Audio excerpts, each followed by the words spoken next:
حضور نبی کریم صلی اللہ علیہ وآلہ وسلم نے فرمایا کہ ان فی الجسد مضغہ، تمہارے جسم میں ایک ٹکڑا ہے، فاذا صلحت صلح الجسد کلہ، اگر وہ ٹکڑا ٹھیک ہو جائے تمہارا سارا جسم ٹھیک ہو جاتا ہے،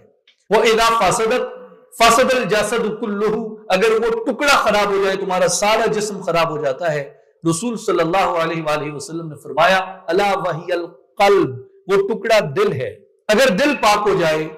آنکھیں پاکی کی طرف راغب ہو جاتی ہیں، کان پاکی کی طرف راغب ہو جاتے ہیں، زبان پاکی کی طرف راغب ہو جاتی ہے، ہاتھ پاکی کی طرف جاتے ہیں، پاؤں پاکی کی طرف چلتے ہیں۔ لیکن اگر دل کے اندر فساد واقع ہو جائے، آنکھوں سے لے کے کانوں تک،